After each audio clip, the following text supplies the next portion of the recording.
तर कसं आहे आता डायरेक्ट कटिंग करायला लिहिलं होतं. 8 दिवस होऊन गेले होते कटिंग करायला नव्हतं. मग काय आता कटिंग करून घेऊ म्हणलं लवकर.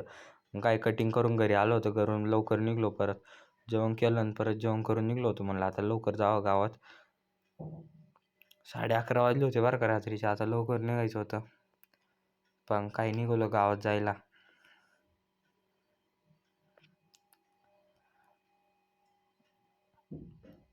आज थंडी इतकी होती ना, इतका फास्ट चालू होतं ना, माझ्या इतकी येत होते ना आज.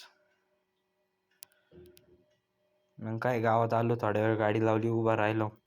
मग काय आता 12 वाजले होते. पप्पाचा बड्डे होता. मग काय मस्तपैकी फटाकडा लावून दिला रात्री 12 वाजता. इतका जबरदस्त फुटला फटाकड्यावरती जाऊन. मग काय सकाळी उठलो.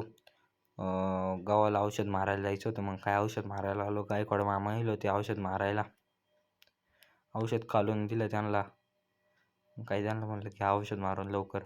परत दुसऱ्यांदा टाकी भरायला लागलो, कारण 2 टाक्या लागल्या. गावाला औषध मारायचं होतं. गहू तर इतका भारी झाला होता आणि दाट झाला होता. मग काय घरी आलो तर फोटो बसवायला आले होते. फोटो घेतला होता मस्तपैकी. शिवाजी महाराजांचा राज्याभिषेकचा फोटो घेतला होता. फोटो बसवल्यावर लय भारी दिसत होता. हा फोटो तर बा काय भारी काढेल. हा काय कला असेल त्या पोरेमांची काढेल तिने. मग काय दुपारी आलो सुपर हॉस्पिटलला. थोडं काम होतं, एक फाईल दाखवायची होती डॉक्टरला. मग काय फाईल दाखवून निघलो घरी जायला वापिस. मग काय आज संध्याकाळी मस्तपैकी आलो होतो जेवायला, कारण आज पप्पाचा बड्डे होता. काय सगळेच आले होते. सगळेच चालले होते मस्तपैकी दम्मानी. मी पण होतो सगळ्यात मागं. मग काय आलं, एक टेबल धरला.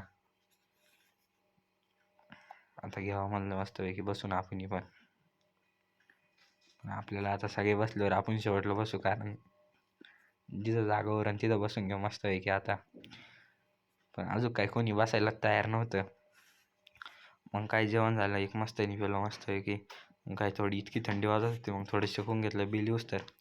मग काय बिल आलं दिलं. आता बिल भरून. बिल तर लयच आलं होतं.